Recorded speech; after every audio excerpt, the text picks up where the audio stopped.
Assalamualaikum warahmatullahi wabarakatuh. Jumpa lagi dengan saya, Dr. Mar di Internis Series. Pada kesempatan ini, saya akan menyampaikan topik tentang HIV atau AIDS tanpa komplikasi.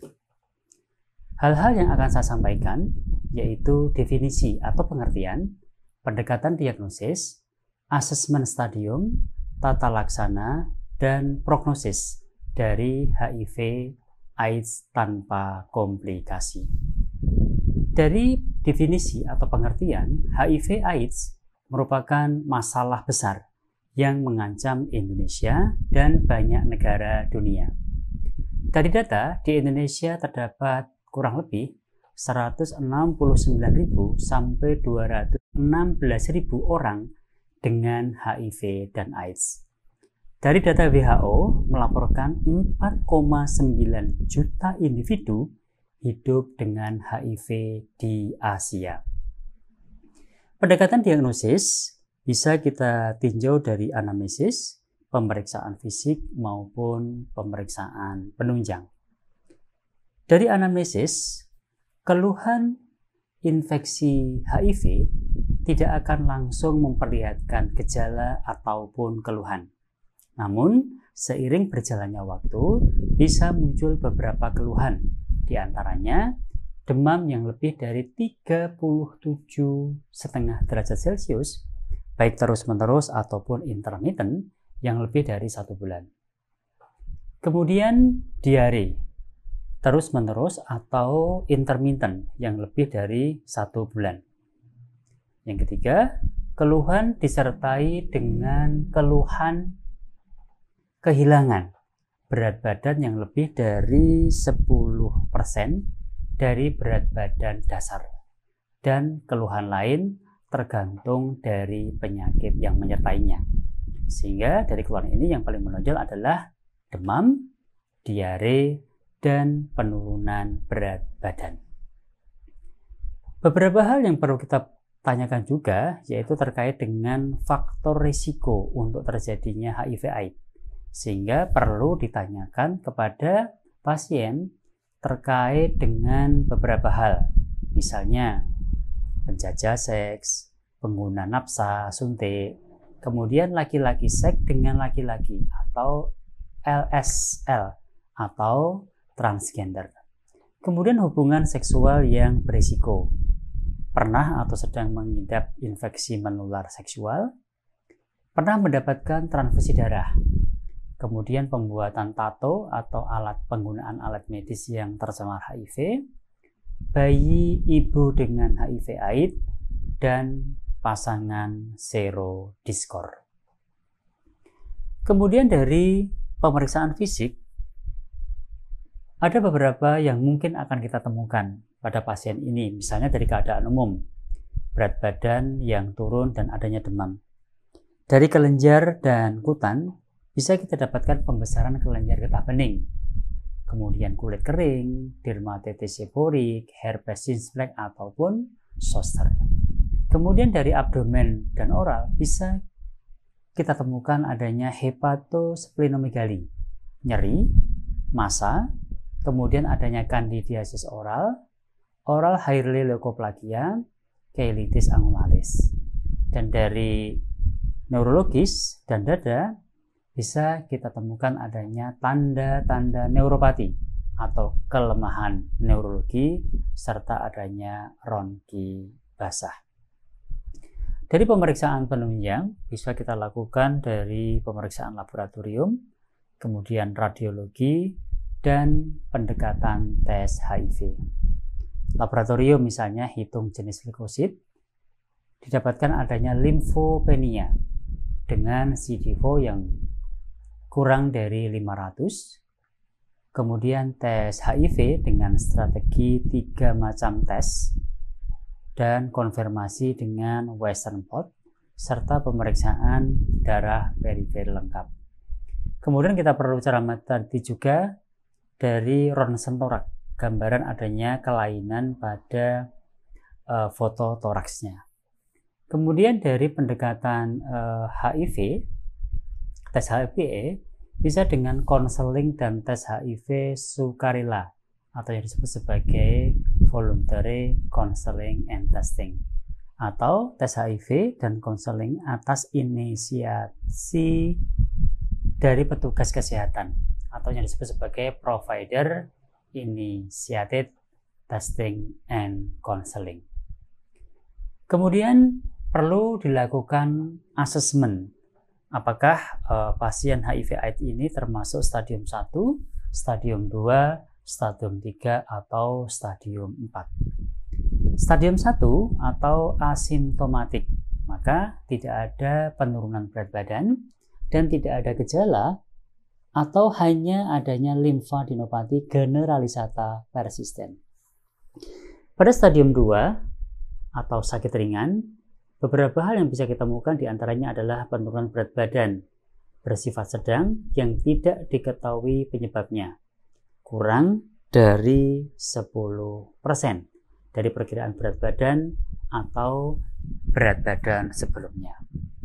Kemudian infeksi saluran pernafasan atas yang berulang, herpes zoster dalam 5 tahun terakhir, cheilitis angularis, ulkus mulut yang berulang, ruam kulit yang gatal, dermatitis seborik, serta infeksi jamur pada kuku. Kemudian stadium 3, ya sakit sedang. Beberapa hal yang bisa kita temukan diantaranya adalah penurunan berat badan yang tidak diketahui penyebabnya, yang ini sudah lebih dari 10% dari perkiraan berat badan atau berat badan sebelumnya.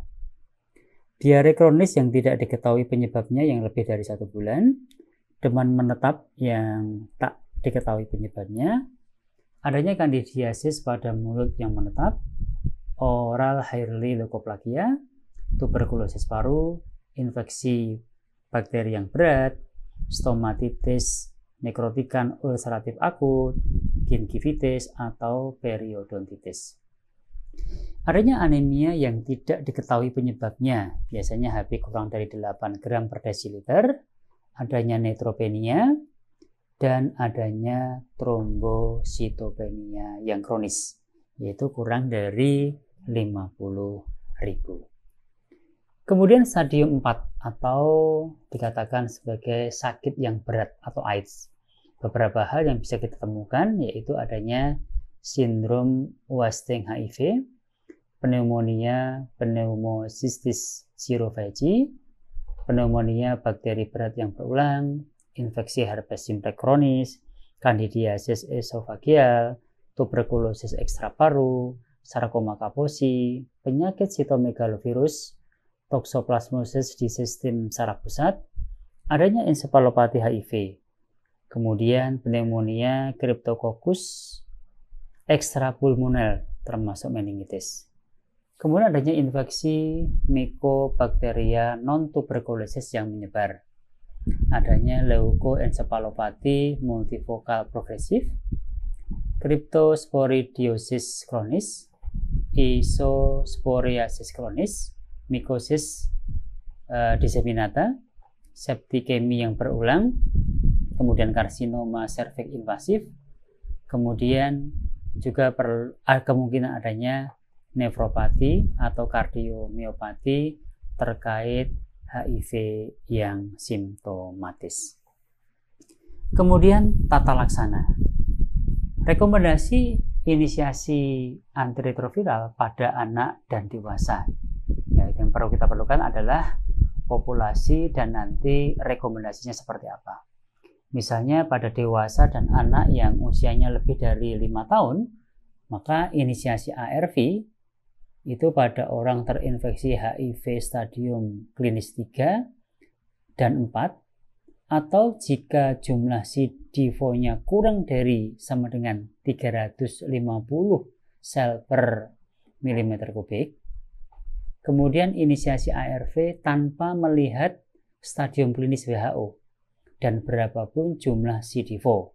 Misalnya pada kasus dengan koinfeksi TB, koinfeksi hepatitis B, ibu hamil dan menyusui yang terinfeksi HIV. Orang terinfeksi HIV pada pasangannya HIV negatif untuk mengurangi risiko penularan. Kemudian LSL atau populasi umum pada daerah dengan epidemi HIV yang meluas. Kemudian tata laksana berikutnya yaitu panduan lini pertama yang direkomendasikan pada orang dewasa yang belum mendapat ARV.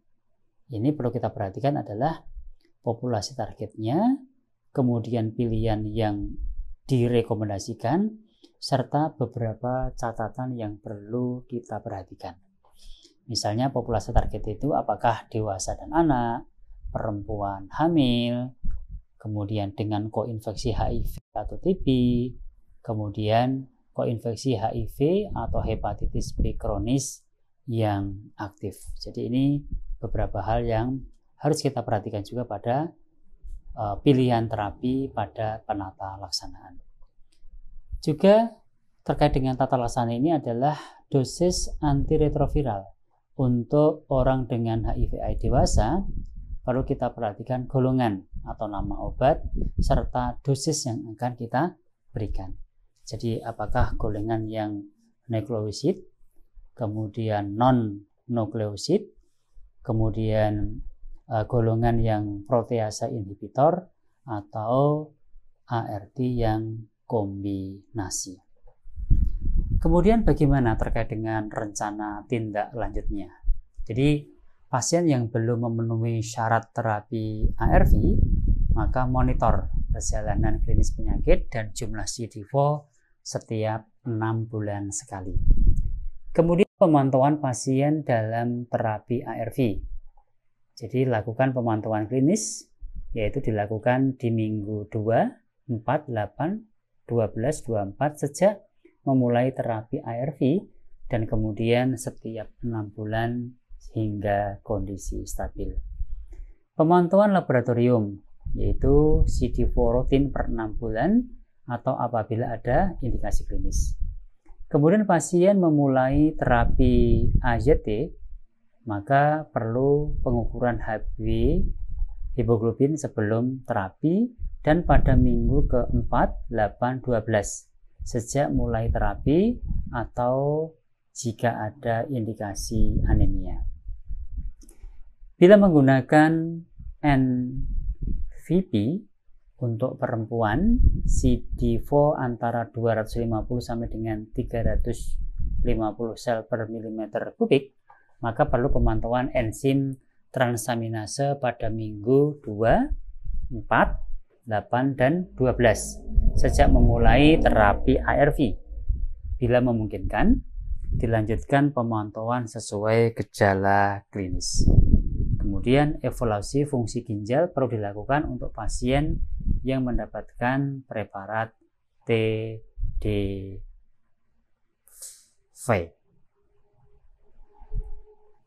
Kemudian tata laksana berikutnya yaitu terkait dengan konseling dan edukasi, kriteria rujukan, dan sarana prasarana. Jadi konseling dan edukasi ini maka anjurkan tes HIV pada pasien TBC, infeksi menular seks, dan kelompok berisiko tinggi beserta pasangannya. Memberikan informasi kepada pasien dan keluarga tentang penyakit HIV/AIDS, pasien disarankan untuk bergabung dengan kelompok penanggulangan HIV/AIDS untuk menguatkan dirinya dalam menghadapi pengobatan. Kemudian kriteria rujukan, setelah dinyatakan terinfeksi HIV, maka pasien dirujuk ke pelayanan dukungan pengobatan untuk menjalankan serangkaian layanan, kemudian pasien HIV/AIDS dengan komplikasi. Sarana dan prasarananya yaitu layanan VCT. Bagaimana terkait dengan prognosis HIV/AIDS ini? Ini tergantung kondisi pasien saat datang dan pengobatan. Terapi hingga saat ini hanya untuk memperpanjang masa harapan hidup, belum merupakan terapi definitif, sehingga prognosa umumnya buruk.